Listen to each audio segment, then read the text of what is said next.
let's talk about the most underrated player the Yankees traded for this trade deadline, who might just be the next Clay Holmes. So if you want to stay up to date on all Yankees news and enjoy videos like this, then please like and subscribe. But let's get into this. Now, the player that I am talking about is Lou Trivino, who we got in the Frankie Montas deal. Now, on the surface, he does not look that good. He's a right-handed reliever, and he has been bad this year on the surface. He's pitched to a 6.34 ERA. Not good in the slightest. But I have a lot of hope in him. The underlying metrics are amazing, and I think he has the chance to be kind of the next Clay Holmes. Maybe not to the extent that Clay Holmes has become arguably the best reliever in MLB, but I think he can be one of the more underrated guys in all of MLB, have a solid time with the Yankees. So, first off, the underlying metrics are really good with him. 6.34 ERA, not good. What's really good? 3.76 FIP. That's good. FIP is fielding independent pitching, so it looks at strikeouts, walks, and home runs. It's pretty much saying if you let up a ground ball and the defense doesn't field it, not your fault. And he's been extremely unlucky on ground balls. He has a 446 batting average on balls in play. That is extremely high. The average is 300. Now, some people might say, oh, it's bad pitching if you're allowing that many hits.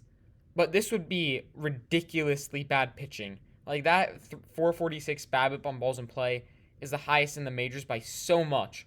You expect it to regress down to the mean, and you expect a lot of those batted balls to be converted into outs.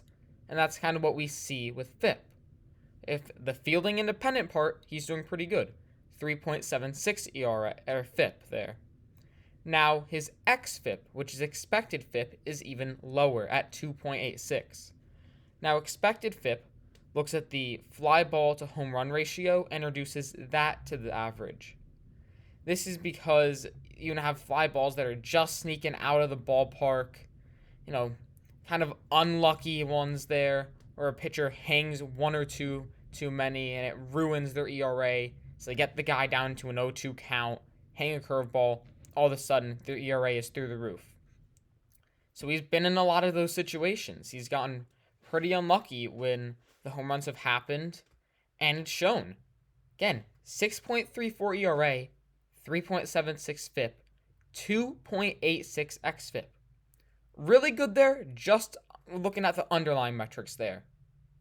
And what's really nice about him is he's a free agent in 2025, so years of team control, and he has 2 minor league options.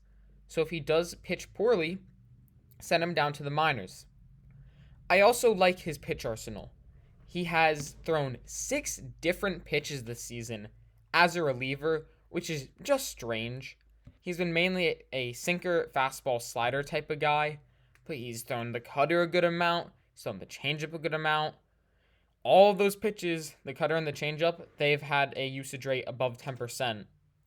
And I feel like you can kind of scrap one of them and figure out what you're best at throwing. This is what the Yankees did with Clay Holmes. Holmes used to be throwing a curveball, used to be throwing a changeup. Now, he's not really doing that. He's a sinker-slider type of guy. Trivino, he might not be the sinker-slider player, but maybe he's a slider four-seam guy, or his changeup has actually looked pretty good. Maybe he throws the slider away, changeup into batters, and then throws the sinker. You never know. He has a lot of pitches that he can toy with and find out what works. I trust pitching coach Matt Blake a ton in that department. He's done that with Clay Holmes. He's done that with Wandy Peralta. Countless names for the Yankees. He's helped pitchers find their best pitches and throw them and get outs. I trust Trivino here. I think this could be one of the most underrated acquisitions this trade deadline for the Yankees because it can have a long-term impact, and he could be one of the better relievers in MLB. I'm hoping for it, He was kind of thrown into the Frankie Montas deal, and people were saying, oh, he's horrible. But I'm hoping that after this video, you have faith in Lou Trivino.